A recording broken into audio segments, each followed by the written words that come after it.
Hey everybody, you're watching CareMinds podcast. I'm your host Daniel, and today's guest is Jesse Calderon, Chief Technology Officer at Modern Health. Together with Jesse, we are talking about the intricacies of product development lifecycle at Modern Health, achieving common view and establishing a healthy working relationship between product and engineering, the tech stack, and the measurement of the predictable delivery, and much more. Hope you enjoyed this one. Let's get started. Jesse, welcome to the CareMinds podcast. It's great to have you here. Thank you, Daniel. Good to be here. Yeah. For those who don't know, Jesse is a CTO of Modern Health, and he has a plethora of experiences working at different organizations. I'd like to start this episode with the definition of your working environment. What is it that you have to work with in Modern Health? In particular, I would like us to talk about the kind of like rough overview of what do you do in a company.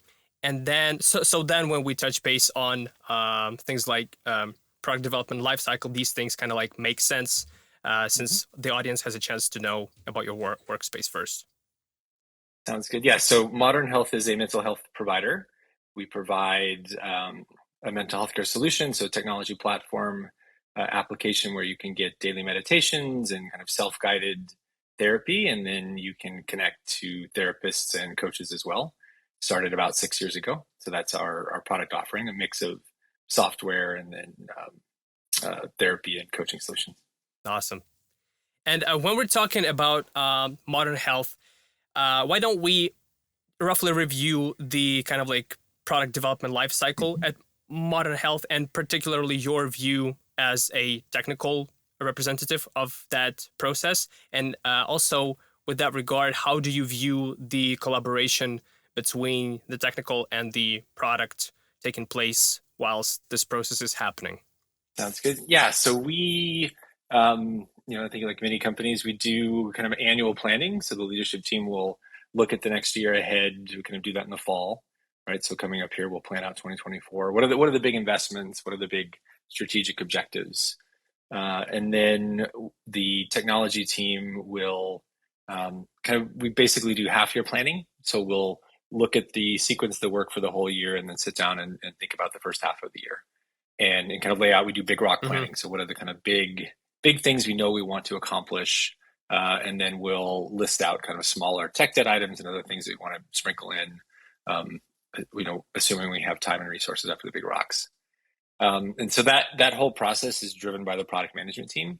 Product management team is responsible for the long-term roadmap, the long-term vision, and partners with technology, kind of management and senior engineering folks to also identify what are key technical investments, what are either tech debt or hygiene or things that we need to prioritize to mix in there along with our big kind of strategic investments for product. So that's kind of the broad view of it. We think about the whole year. Again, that's very product led.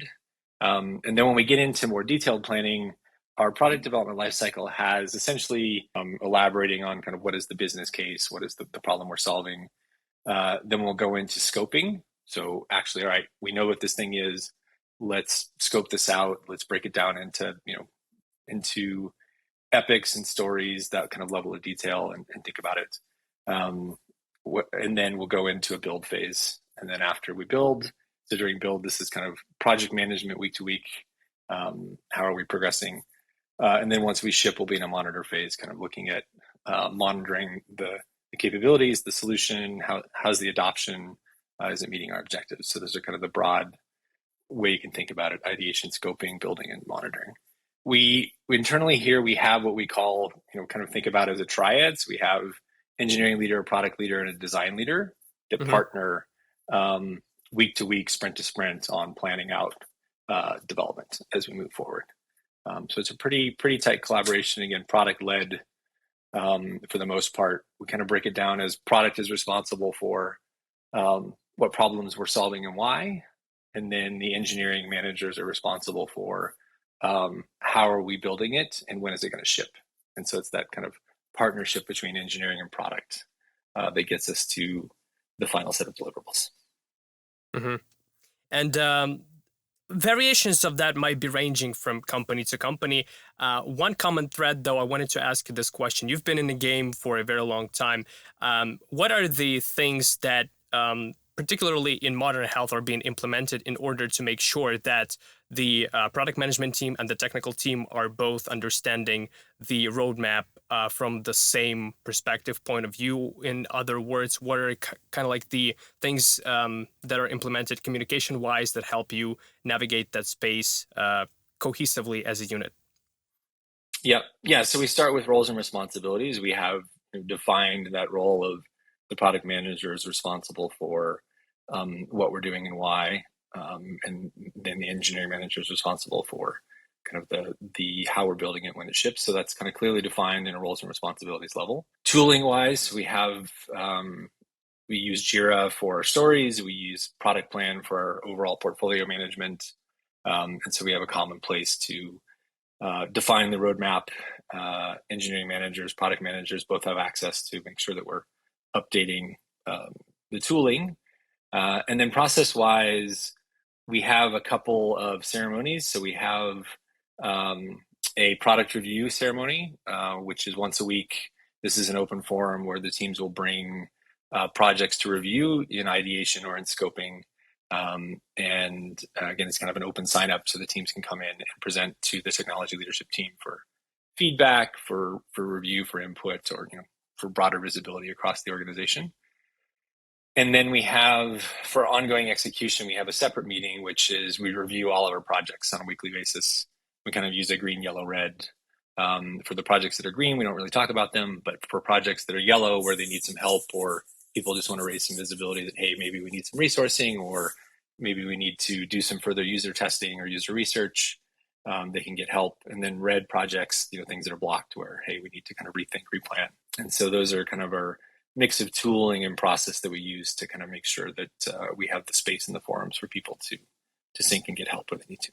Pretty insightful. And I've heard about the very common kind of like grading scheme of projects and the importance of raising awareness to especially the red and the yellow ones.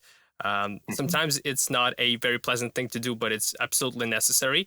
And how would you describe an efficient way of working with a product team, given the information that you've stated, kind of like from the perspective of day to day and how stressful, unstressful it is, and what are the kind of like common denominators of a healthy way of working with a product team? Yeah, I think we try to make it as much as possible. We have a blameless culture. When we, if we think about incidents or something, we have a blameless retrospective, and we try to cultivate the same culture around planning. Right, we don't expect it to be perfect. Planning's hard, and so as we're going through, ideation and scoping, the goal is to create a space where people can come and get help, and then I think ultimately, as a management team, the way that we behave reinforces whether or not it's a safe space, right? And so creating an environment in which people can show up and say, hey, this isn't working, we need help, then great, let's figure it out. We have clear prioritization, which I think is super important, right? We agree with the company leadership on here's our stack rank set of priorities. And so it makes it very clear to everybody that if our third priority is in trouble, then something lower on the list is going to be impacted. And that's okay. That's why we have priorities. And so then, creating an environment in which people can, freely raise their hand, say there's a challenge for the project, and then shuffle resources around as needed, is I think one of the ways in which we create that space. I think transparency and visibility. We have an open planning process. We have open, the forums are all open. People can attend if they want to. So that there's visibility and transparency into what's going on, so that people don't feel like it's some secret roadmap or some secret planning process or things like that. So, a Zoom-based world is definitely challenging. I think this is where having tooling really helps, right? Having everything in Jira from from an Epic and story level work items, and then having product plan or some other tool that you can use at a portfolio level where the roadmap's just there. People can see it. They can see what the deadlines are, what the timelines are, what the milestones are, And I think that transparency helps a lot in just kind of making everything visible to everybody. Yeah, I absolutely agree with your point that when the workspace became hybrid, it is absolutely crucial to not only have the tools in place but also use them and make sure that everything gets updated timely. That is a huge piece when it comes to predictable delivery. And speaking about the predictable delivery, we've talked about the strategies and processes applied at Modern Health. Let's talk about the house, the kind of like technical stack that enables the technical team deliver Mm-hmm. predictably. What are the kind of like things that you have implemented in Modern Health that help that process? And I also have a couple of interesting follow-up questions to that. But let's start with the initials. Yeah, I mean, we kind of have a modern web stack. We're on AWS, so from an infrastructure standpoint, that's what we use for deployment. So we use a lot of the built-in tooling there to manage the development lifecycle. We use Django on the back end as part of our stack. We use, and then for kind of internal efficiencies, we use Retool a lot for kind of our internal tooling to help with automation, partnerships with operations teams and things. If you think about the Modern Health solution, it's a mix of software and services. Mm-hmm. And so there's a lot of tooling, internal tooling we need to build. And so we built some, custom code, and then we use Retool to kind of help automate and scale that out. And talking about some of the metrics that you are always measuring and keeping your eye on when it comes to the predictability piece of software delivery, well, what are those and why are they important in context of Modern Health? Yeah, so we use, at the team level, we use the kind of basic Scrum Agile metrics. We're looking at churn, we're looking at burn down, we're looking at velocity. And again, mostly those are there as signal to see if, how teams are progressing. If there's any deviations from sprint to sprint, it's a tool for the managers to look at and try to understand why. On the, kind of higher level metrics, we look at lead time to change, right? How long does it take us to get code through the system is an important metric. Then we look at some of our, time to remediate if we do have issues is another key metric, right? How long does it take us to respond to an incident, and how quickly can we get things updated? I'd say at a high level, those are some of the more important ones. Gotcha. And given your experience working at SAP and Tableau software compared to a startup environment, what is your take on kind of like the crucial technical set of aspects for, let's generalize any sort of like startup that should have down at their kind of like initial growth stage? Yeah, that's a good question. I think the trick in a startup is to not over engineer things, right? I think when you're at a very large company like SAP or Salesforce, you have to have a ton of process and structure and things in place, not just to manage the scale, but also to manage, kind of employee turnover and make sure that you can kind of sustain that the scale of that solution over time. In a startup, you're trying to find that balance between moving quickly, right? Not having impediments to quickly deploying, quickly testing, getting things out into customers' hands, while also, over time, as you start acquiring customers, finding that balance of putting in some kind of tools and processes to make sure that you're providing stability for your existing customers. I don't know that I haven't seen any magic formula. I think it's a bit of art, really, and getting that balance of quickly doing product development to go acquire customers and find product market fit. And then, as you're getting customer adoption, at some point you'll tip, right, as a company where more of your revenue is recurring revenue coming from your existing customer base than customer acquisition. And so you need to make sure that as a technology team, you're balancing that. Okay, what investments have we made to make sure that we've got reliable tooling? We've got which services are critical. We need to make sure there's redundancy. We need to make sure that we have failover and those kind of things, versus, hey, let's just move quickly and be scrappy and figure out the capabilities that we need to solve the customer pain and the customer problem. So definitely, I would say more art than science from my experience. Got it. And given your points, what do you think about the inevitable byproduct of moving fast, creating tech debt? What do you think about what is the optimal stage for a startup to start resolving these things, because do have a tendency to pile up and complicate things down the road. Yeah, I think at least for us, that balance has been what is the tech that is needed to sustain our install base and sustain our current. Where do we cut corners? And now either we're going to run into it's impacting lead time to change, where it's just taking too long to get code out and provide updates. Where are we running into latency issues? Where are we running into, again, some of those things are going to happen. Mm-hmm. So over engineering something to be super responsive in the beginning when you don't even know if the feature or function is right is probably a waste of time. And so that's, we'll look at, okay, fine, we've got this service is out there, we're getting adoption. Now let's go fix the areas where we know we cut some corners so we can make it more reliable, more stable, make the maintenance of it easier. And so we try to balance that between, let's not do too much upfront, because if we build a service and nobody uses it, we can just throw it away. And then we haven't built a bunch of time kind of building in some of these reliability and stability things. And the other way that we deal with this is, we have a separate infrastructure team that is kind of building a base set of tooling. And so there, again, that team will, for initial set of infrastructure, kind of cut some corners. And then as we start getting utilization and adoption, then they'll go back and harden it and tighten it up so that it can kind of scale better. Pretty good point.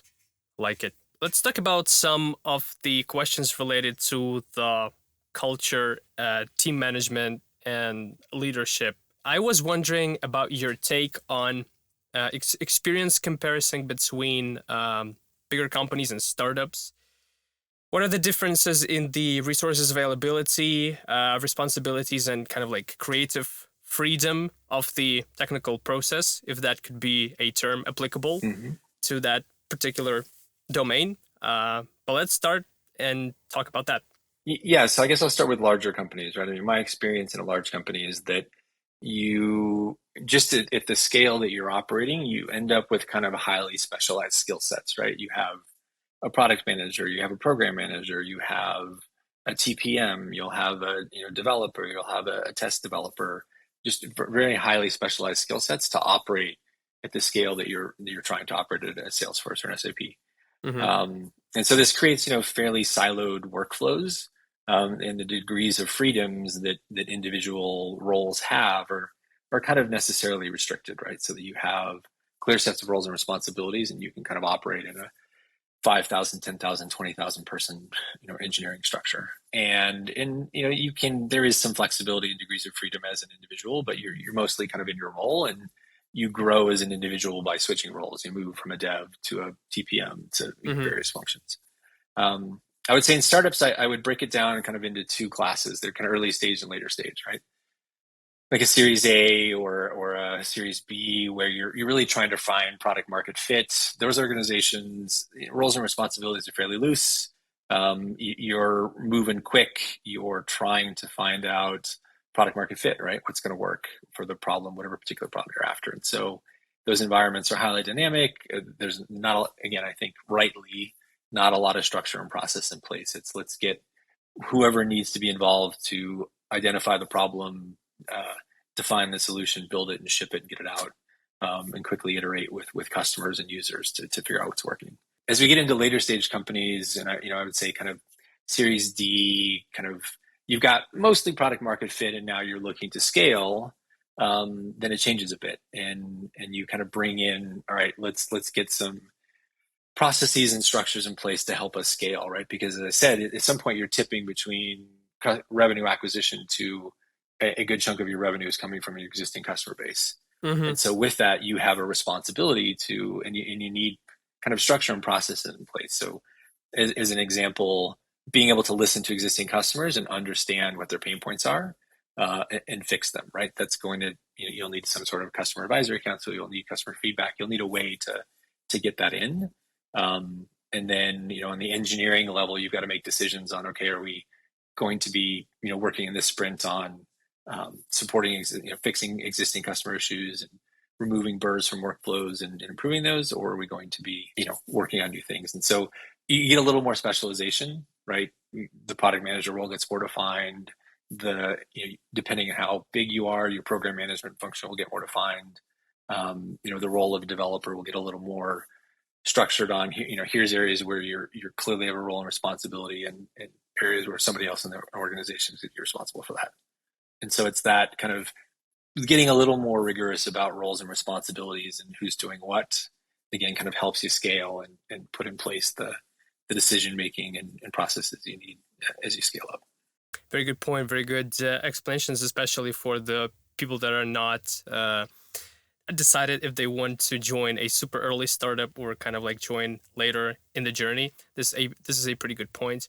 When we're talking about team leadership, let's start with the definition of your environment. What kind of team are you managing, so that people understand that scale? Yeah, so at Modern Health, we have a bit of a different structure. As the CTO, I'm responsible for product, so product management, design, user research. We have our content studio, so the team that builds the meditations and the digital content associated with Modern Health, product analytics, core product engineering, security, IT. So it's a bit of a broad mandate here in Modern Health. And I think that's what's interesting about our industry, right? Is there's all flavors of product leaders and technology leaders, and so that just happens to be the one that we have here. But. Mm-hmm. Okay, I was wondering about your take on definition of the tech team burnout. Yeah, and I'll talk about, I think, what I've seen over the last 4 or 5 years, because I think it's changed in a post-COVID world. And so I would say, burnout is real, right? I think we're in a Zoom-based world, or whatever video conferencing you're using. The fatigue of being in front of a screen all day is in my experience, very real. And so, what can we do to kind of help people create a sustainable work environment? Again, my time across Salesforce and here at Modern Health, I think, encouraging people to take time away from the screen, mix up their habits, attend meetings with the screen off, so that they're not kind of, getting that fatigue of staring at a screen all day.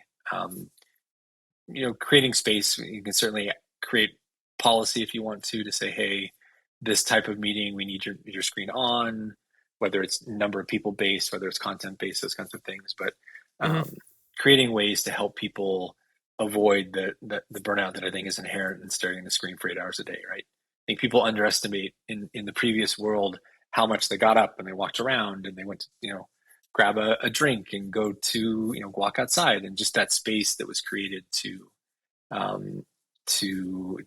get a pause from just staring at your screen. And so I think that's real, encouraging people to take time off. One thing that we do here at Modern Health, which I think is great, is we call them collective pause days. And so as a company, everybody shuts down. And so we take a number of those throughout the year. We're closed the first week of July for a whole week.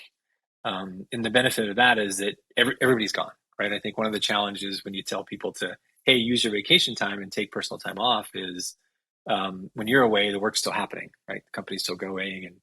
And because we're all connected, we have phones and our devices, people feel that, I think there's still that kind of emotional burden, that psychological burden of being connected. So I think if organizations can find ways to kind of create a regular pause and give the whole company a day off, it can reduce some burden there.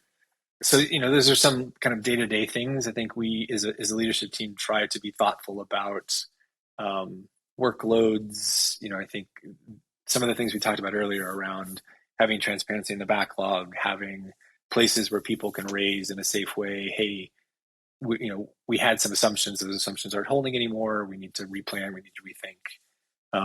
Being real about resourcing, I think, is important, right? And it's definitely a delicate balance, right?